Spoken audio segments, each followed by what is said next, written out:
Hi friends, welcome to Salem Padma சமையல். இன்னைக்கு நம்ம என்ன பார்க்க போறோம்னா பூண்டு கருவேப்பிலை குழம்பு. இது பார்த்தீங்கன்னா உடம்புக்கும் கொஞ்சம் ஹெல்த்தியாக இருக்கும், நல்லா டேஸ்டாகவும் இருக்கும். வாங்க போய் பார்க்கலாம்.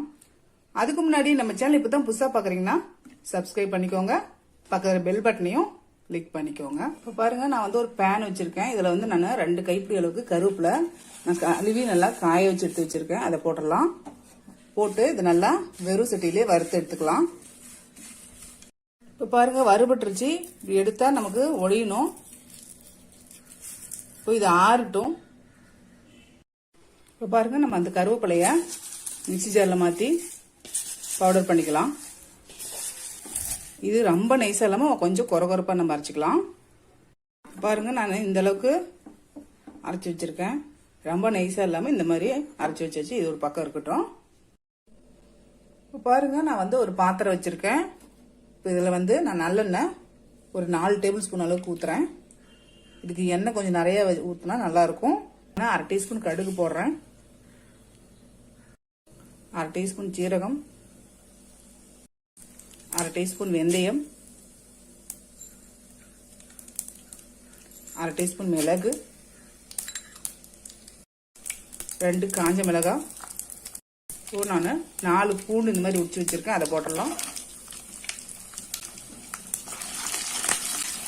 பூண்டு கொஞ்சம் வதங்கட்டும். இப்போ நான் சின்ன வெங்காயம் ஒரு 1/2 கப் அளவுக்கு உரிச்சு வச்சிருக்கேன். அதை போட்டுடலாம். 1/4 டீஸ்பூன் பெருங்காயப்பொடி,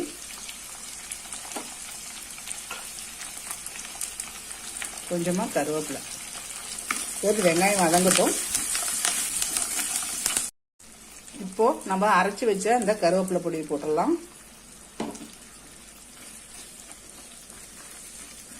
தக்காளி விழுது போட்டுக்கலாம். நான் பார்த்தீங்கன்னா இப்போ 3 தக்காளி வந்து பெரிய சைஸ் தக்காளி அரைச்சி வச்சிருக்கேன். அதை ஊற்றிடலாம். சின்னதாக இருந்தால் 4 போட்டுக்கோங்க.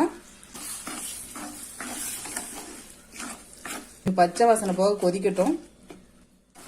இப்போ தக்காளியோட பச்சை வாசனைலாம் போயிடுச்சு. இப்போ இதில் நான்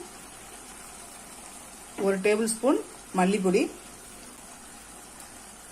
1 டீஸ்பூன் மிளகாய் பொடி, 1 டீஸ்பூன் காஷ்மீரி மிளகாய் தூள்,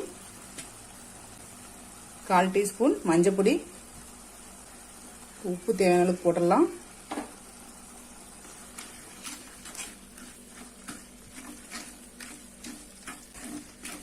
இது ஒரு 2 நிமிஷம் இருக்கட்டும், பச்சை வாசனை போக.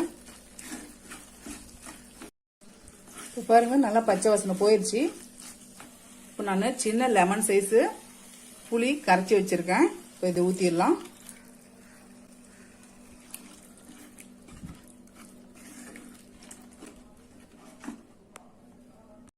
நான் ஒரு 1/2 கப் அளவுக்கு தண்ணி ஊற்றுறேன்.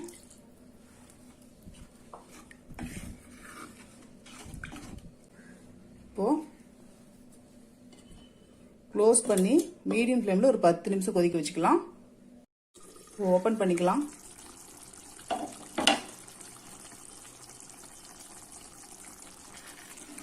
நல்லா குழம்பு திக்காயிருச்சு.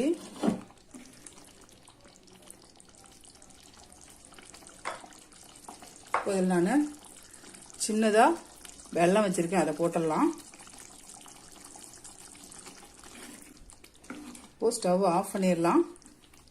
அவ்வளோதாங்க, சூப்பரான நம்ம பூண்டு கருவேப்பிலை குழம்பு ரெடிங்க.